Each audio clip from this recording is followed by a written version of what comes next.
perlu diperhatikan faktor-faktor non teknis apa yang perlu diwaspadai seperti yang terjadi saat Indonesia melawan Qatar. Dan satu lagi boleh ditanggapi pernyataan dari Bung Toel yang kan tadi mengatakan bahwa sebenarnya kan sebenarnya beragam upaya yang dilakukan juga oleh PSSI, kemudian STY dan juga Timnas Indonesia termasuk naturalisasi kan nggak ada salahnya juga, itu strategi yang digunakan juga oleh Indonesia kan untuk dapat terus meningkatkan kinerjanya atau prestasinya.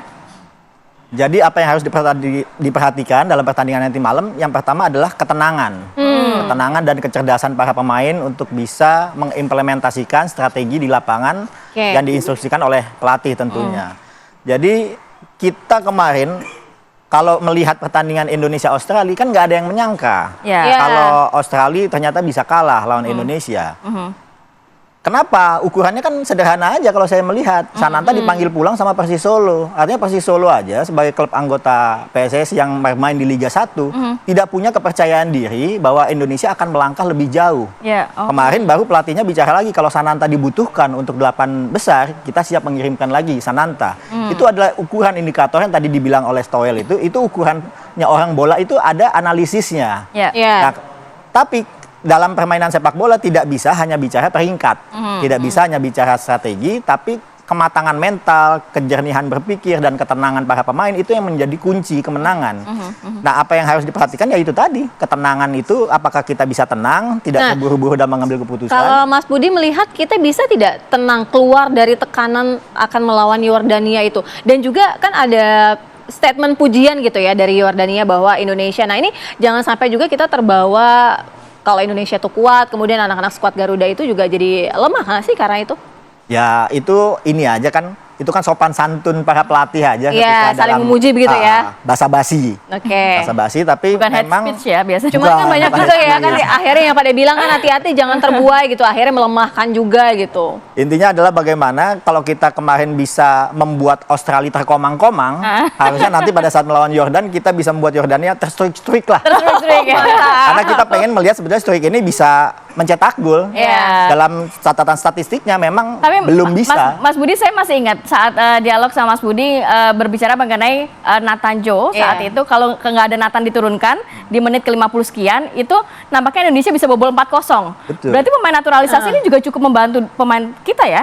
Ya, kualitas yang dinaturalisasi ini kan bukan pemain yang ala kadarnya. Mereka bermain di Eropa, punya jam terbang yang tinggi, dan juga punya pemahaman sepak bola modern. Sehingga STY itu ketika berhadapan dengan tim yang bermain dengan gaya sepak bola Eropa, dia selalu menang. Tapi berbeda ketika dia berhadapan dengan pemain atau tim dengan aliran Timur Tengah, seperti lawan Qatar, kita kalah. Sekarang pembuktiannya nih, lawan Yordan bisa nggak kita mengalahkan Yordan dengan aliran sepak bolanya yang sangat berbeda dengan Australia yang mengambil sepak bolanya Eropa. Nah ini taktik-taktiknya ini memang lawan ketemu lawan antara Indonesia dengan Yordania ini dua-duanya punya paket permainan yang berbeda. Sehingga ini akan sangat menarik pertandingan ini. Bagaimana sebetulnya STY punya ilmunya atau enggak deh untuk bisa melawan Yordan. Nah, menanggapi soal Toel tadi bahwa ia setuju bahwa memang STY ini adalah satu-satunya pelatih yang mendapat durasi kontrak paling panjang di antara pelatih-pelatih timnas yang lain, lalu juga mendapat dukungan full support dari PSSI dengan naturalisasi. Bayangkan 1 tahun 8 pemain naturalisasi dan ini sudah menunggu 3 lagi bocorannya untuk ada yang dinaturalisasi. Artinya semua kemewahan, semua support dari PSSI itu bisa dimaksimalkan oleh STY. Sehingga apa yang menjadi kepentingan bagi dua entitas ini antara PSSI dengan STY ini berjalan linier. Tapi apakah harus ada yang diperbaiki? Tentu harus ada ketika nanti berbicara perpanjangan kontrak. Karena kan STY ini adalah bawaannya Pak Iwan Bule ibaratnya. Jadi ketika mau duduk bareng lagi pasti ada hal-hal yang perlu dikomunikasikan lebih lanjut. Terkait hal-hal yang mungkin bukan sepak bola, tapi non sepak bola. Oke, kita ke Bung Toel. Bung Toel, kalau melihat ini kan skuad Garuda ya nanti malam, kita memang sama-sama optimis gitu ya. Bung Toel juga optimis dong ya, kita bisa menang ya. Nah, tapi paling tidak begini Bung Toel, ketika kita dalam keadaan antara hidup dan mati, kemudian kita tidak bisa berbuat apa-apa ketika kalah, itu apa yang akan terjadi dengan STY? Sebenarnya agak-agak sulit nih kalau nanya ke Bung Toel, pasti langsung dikritisi abis, tapi nggak apa-apa. Silakan Bung Toel. Saya nggak mengkritisi. Hidup mati, sebetulnya ini agak berlebihan juga kalimat laga hidup mati. Kita menang ya tetap hidup, kita kalah atau gagal ke 8 besar tetap hidup juga sepak bola. Jadi Makanya hidup-hidup saya dong, tadi, tetap hidup ya. maka poinnya saya kasih garis bawah, ini kalau kita ke 8 besar, ini keberhasilan untuk timnas Indonesia, Ya. atau mau kita mau bicara soal STY, perpanjangan kontrak gitu. Menurut saya yang Tapi itu kedua, kan memang berhubungan juga, Bang. ya berhubungan juga ketika kita bicara parameter kan. Ya. begitu. Ya. Makanya saya bilang kalau bicara itu kewenangannya dari Erick Thohir, pertimbangannya tinggal apa? Apakah pertimbangan sepak bola atau ada pertimbangan Netizen lain yang tadi dikatakan. yang non sepak bola kan begitu. Nah, menurut saya posisi PSSI, posisi Erick Thohir Ya. harus sangat independen karena yang tahu dapurnya adalah PSSI, Erick Thohir dengan segala kompleksitasnya terkait tim nasional. Kan tadi Kamarati juga bilang Nathan Chuaon kalau enggak 4-0 lah, walaupun berlebihan juga. Bukan kata saya, kata Mas Budi, tapi Oh gitu ya? Iya. Kalau nggak ada dia gitu kan. Ya itu betul.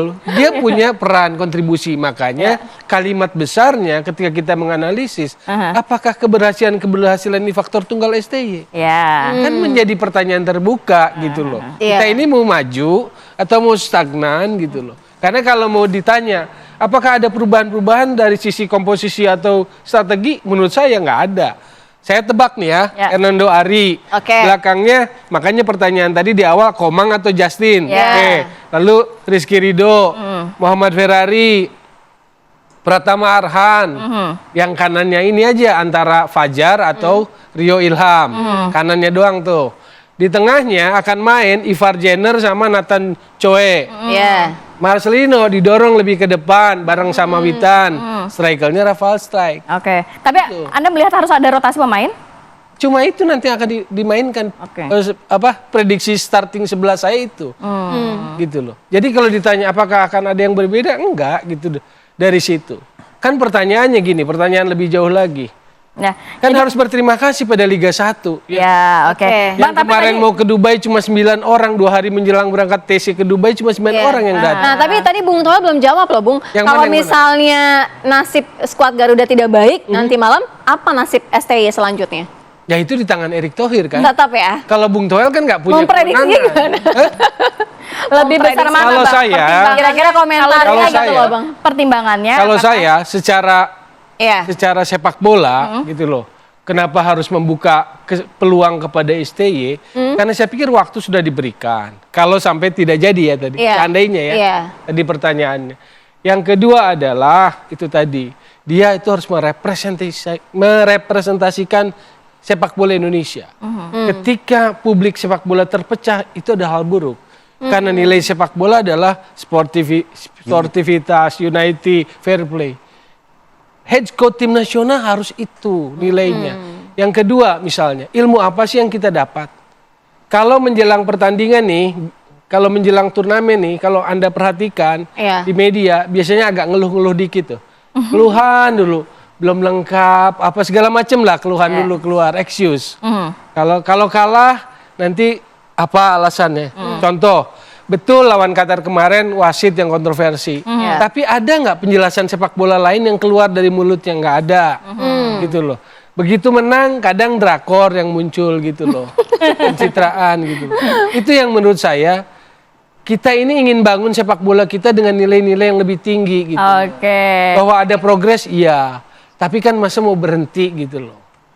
Dan Baik. itu yang saya challenge secara Oke. pemikiran gitu. Nah, yang terakhir deh, prediksi skor dari Bung Toel dan juga Mas Budi. Kalau menang 1-0, Oke.